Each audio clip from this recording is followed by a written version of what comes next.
नमस्कार दोस्तों, स्वागत है आपका इंडियन गार्डनर यूट्यूब चैनल में।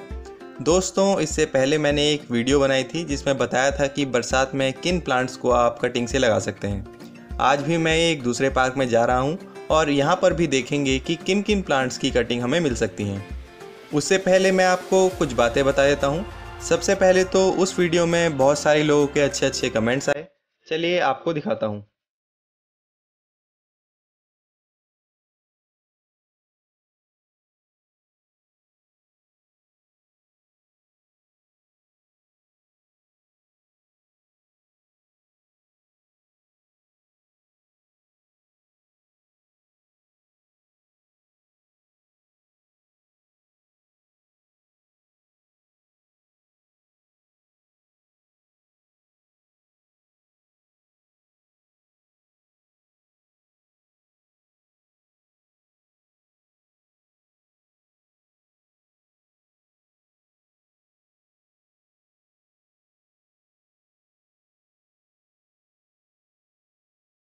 और कुछ लोग परेशान भी थे। उनका कहना था कि कोई उनके गमले चुरा के ले जाता है। और एक मैडम का कमेंट आया था कि कटिंग लेने के चक्कर में लोग पौधे को ही गमले से उखाड़ देते हैं।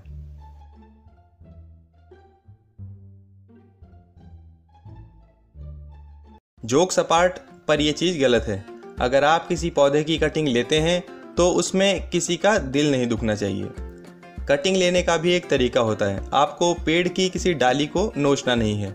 आपको ऐसे कटिंग लेनी है कि पेड़ को भी पता ना चले कि कटिंग ली गई है। और अगर पेड़ का मालिक भी देखे तो उसे भी लगना चाहिए कि यार, कल तो प्लांट आउट ऑफ शेप था, आज अच्छी शेप में लग रहा है। तो आपको अपने भले के साथ साथ दूसरों के भले का भी सोचना है। अपने पास कोई कटर या प्रूनर ज़रूर रखें जिससे आपको कटिंग लेने में आसानी हो। मेरी बाइक में तो हमेशा ये फैल्कन का प्रूनर रहता है और इसके साथ मैं एक कपड़े का बैग भी रखता हूँ ताकि कटिंग लेने के बाद कटिंग को उसमें रख सकूँ। एक बात और बताना चाहूँगा कि प्लांट में जो नई ब्रांचेस निकलती हैं उनकी कटिंग आपको नहीं लेनी है।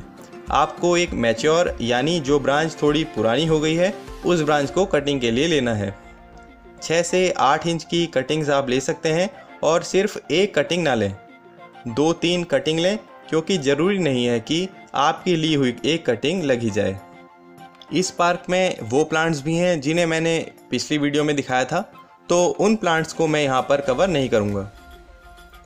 तो चलिए शुरू करते हैं। शुरुआत करते हैं इस सुंदर से दिखने वाले हेज प्लांट से। इसे दुरंता इरेक्टा के नाम से जाना जाता है, हिंदी में नीलकांता कहते हैं। आप इस प्लांट को कटिंग से बड़ी आसानी से लगा सकते हैं। इसमें नीले रंग के बहुत सुंदर फूल आते हैं और साथ ही इसमें बेरीज भी लगती हैं जो पक्षियों को तो बहुत पसंद आती हैं लेकिन इंसानों के लिए पॉइजनस होती हैं। ये हाइड्रेंजिया के प्लांट्स हैं और इन्हें भी यहाँ पर हेज की तरह ग्रो किया गया है। अगर आप इसे ज़मीन में लगाएंगे तो ये 15 फीट की हाइट तक बढ़ जाते हैं, इसलिए इनकी रेगुलर प्रूनिंग की आवश्यकता होती है। ये प्लांट भी कटिंग से आसानी से लग जाते हैं। इनमें फ्लावर्स गुच्छों में आते हैं। अभी तो इनमें फ्लावर्स नहीं आ रहे, लेकिन जैसे ही मौसम ठंडा होना शुरू होगा फ्लावरिंग स्टार्ट हो जाएगी। ये सभी जूनिपर के प्लांट्स हैं। जूनिपर भी कटिंग से आसानी से लग जाता है और बॉन्साई लवर्स के लिए तो ये पहली पसंद है, क्योंकि इसकी लीव्स छोटी होती हैं और साथ ही इसमें वायरिंग भी आसानी से हो जाती है। अगर आप कभी ताजमहल देखने गए हैं तो आपने देखा होगा कि वहाँ भी जूनिपर के प्लांट्स लगे हुए हैं जो ताजमहल की सुंदरता में 4 चांद लगाते हैं। ये कैना लिली के प्लांट्स हैं। इन्हें केली के नाम से भी जाना जाता है। यहाँ पर इसकी 2 वैरायटी हैं, एक है बेसिक वैरायटी और दूसरी है वेरीगेटेड वैरायटी। कैना लिली के प्लांट्स ट्यूबर से ग्रो होते हैं और एक ट्यूबर लगाने के बाद वह अपने आप ही मल्टीपल हो जाते हैं। तो अगर आपको कैना लिली लगाना है तो आप कहीं से इसका एक ट्यूबर ले सकते हैं। पिछली वीडियो में भी मैंने फाइकस माइक्रोकार्पा प्लांट के बारे में बताया था। ये भी फाइकस माइक्रोकार्पा के प्लांट्स ही हैं और ये प्लांट मेरे सामने ही पिछले साल बरसात में लगाए गए थे और देखिए जितनी भी कटिंग्स इसकी लगाई गई थी वह सभी लग गई। तो आप भी फाइकस माइक्रोकार्पा को कटिंग से ज़रूर लगाएं। पिछली वीडियो में मैंने ड्रेसिना की भी 2 वैरायटी कवर की थी। एक थी सिंपल वैरायटी और दूसरी थी वेरीगेटेड वैरायटी। और यहाँ पर तीसरी वैरायटी है जिसमें वेरिएशन तो नहीं है, लेकिन इसके लीव्स कुछ अलग तरह के हैं। और ड्रेसिना उन प्लांट्स में से है जो कटिंग से आसानी से लग जाते हैं। यहाँ पर सप्तपर्णी का एक छोटा सा प्लांट है। सर्दियों के मौसम में इनमें फ्लावरिंग होती है और बहुत अच्छी खुशबू उन फ्लावर से आती है, लेकिन कुछ लोग जो अस्थमा के पेशेंट हैं उनको इससे परेशानी होती है। सप्तपर्णी भी आप कटिंग से आसानी से लगा सकते हैं। इसकी ग्रोथ बहुत तेज़ होती है और बहुत जल्दी इसकी कैनोपी तैयार हो जाती है। ये अमरबेल है जो मोगरा के ऊपर फैली हुई है। यह एक परजीवी पौधा है और ना इसमें लीव्स होती हैं और ना ही क्लोरोफिल होता है, जिससे यह पौधे अपना भोजन खुद नहीं बना सकते। इसलिए यह दूसरे पौधों पर आश्रित रहते हैं और उस पौधे के पोषक तत्वों को चूस कर जीवित रहते हैं। मैं इस पौधे की कटिंग लगाने का सुझाव आपको नहीं दूंगा। वैसे इस पौधे का इस्तेमाल औषधि बनाने में भी किया जाता है। यहाँ पर देखिए कितने सारे पीपल के पेड़ तैयार हो गए हैं।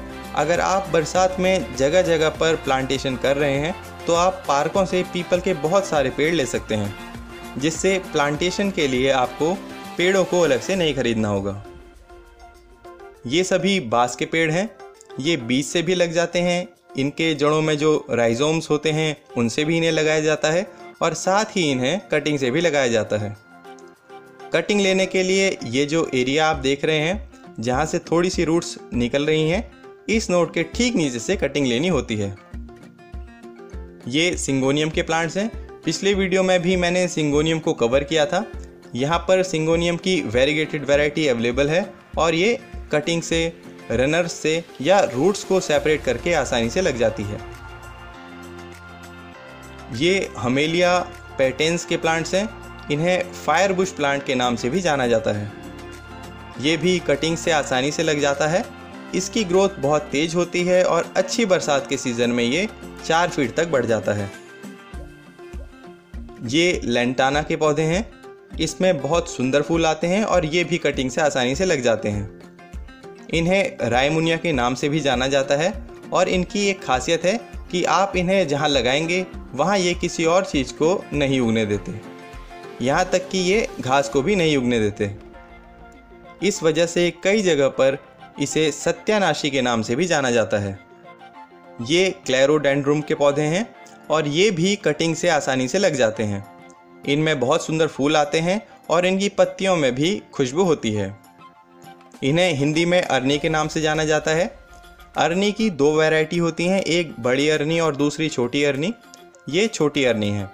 आयुर्वेदिक औषधि दशमूलारिष्ट के बारे में आपने सुना होगा, जिसे 10 मूल यानी 10 पौधों की जड़ों को मिलाकर बनाया जाता है। उसमें से एक जड़ अरनी की भी होती है। इससे आप इसके औषधीय गुणों का अंदाज़ा लगा सकते हैं। पिछली वीडियो में किसी ने पूछा था कि क्या करौंदा कटिंग से लग जाता है, तो मैं बताना चाहूँगा कि करौंदा भी कटिंग से लग जाता है। इस समय करौंदा के पौधे पर फल लगते हैं। मैं जब पिछले हफ्ते यहाँ आया था तब इसमें बहुत से फल लगे हुए थे, लेकिन शायद अब पार्क में आने जाने वाले लोगों ने ज़्यादातर फलों को तोड़ लिया है। यहाँ पर बिल्वपत्र यानी बेल का प्लांट है और ये भी कटिंग से लग जाता है। अगर आप शिव जी के भक्त हैं तो अपने घर में आप इसे लगा सकते हैं। पत्तों के लिए आपको घर से दूर नहीं जाना पड़ेगा। आम के पेड़ के नीचे ये एस्पैरेगस फर्न लगी हुई है। इसका प्रोपगेशन ट्यूबर्स से होता है। इन प्लांट्स के जड़ों में छोटे छोटे ट्यूबर्स होते हैं। उन्हें आप सेपरेट करके प्रोपगेट कर सकते हैं। मैंने भी अपने गमले में एस्पैरेगस फर्न लगाया हुआ है। ये बॉटल ब्रश का प्लांट है। इसका फूल ब्रश की तरह दिखाई देता है, इसलिए इसे यह नाम दिया गया है। यह भी कटिंग से आसानी से लग जाता है। इस प्लांट का नाम पर्पल प्रिंस अल्टरनेंथरा है और इस प्लांट का नेटिव प्लेस ब्राज़ील है। यह भी कटिंग से आसानी से ग्रो हो जाता है। अगर आप गमले में लगाएंगे तो यह पूरे गमले को भर देगा। मैं आपको सजेस्ट करूंगा कि आप इसे हैंगिंग बास्केट में ज़रूर ट्राई करें। आज से 10-12 साल पहले ये पार्क आम का बाग हुआ करता था, इसलिए यहाँ आम के बहुत से पेड़ हैं। आम को भी आप कटिंग से आसानी से ग्रो कर सकते हैं। ये लेडी पाम के प्लांट हैं और ये भी कटिंग से आसानी से लग जाते हैं। इन प्लांट्स की लीव्स अभी आपको जली हुई दिख रही होगी। उसका कारण है डायरेक्ट सनलाइट। इन्हें सूरज की धूप सीधी नहीं पड़नी चाहिए। इसलिए अगर आप इसे लगाना चाहते हैं तो ऐसी जगह रखें जहां सूरज की सीधी धूप ना पड़ती हो लेकिन रोशनी पूरी आती हो, या ऐसी जगह रखें जहां सिर्फ सुबह की धूप आती हो। ये साइकस के प्लांट हैं। जब साइकस का प्लांट मैच्योर हो जाता है तो उसके नीचे से छोटे छोटे पप्स निकलने लगते हैं, जिन्हें आप सेपरेट करके गमलों में लगा सकते हैं। और अगर आप हरियाली चाहते हैं तो सबसे बढ़िया चीज़ रहेगी पार्कों में लगी घास। आप इनमें से थोड़ी सी घास को उखाड़कर अपने गमले में लगा सकते हैं। कुछ ही दिनों में घास पूरे गमले को कवर कर लेगी। मैंने भी अपनी छत में यह घास लगाई हुई है।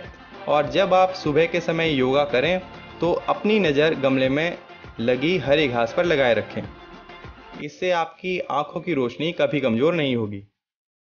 तो दोस्तों, आज की वीडियो में भी हमने बरसात में लगाए जाने वाली कटिंग्स की बात की। अगर इस वीडियो के बारे में आपके कुछ सुझाव या सवाल हों तो कमेंट बॉक्स में ज़रूर लिखें। और अगर वीडियो पसंद आई है तो वीडियो को लाइक करें, चैनल को सब्सक्राइब करें और अपने दोस्तों के साथ यह वीडियो ज़रूर शेयर करें। मिलेंगे अगली वीडियो में, तब तक के लिए नमस्कार।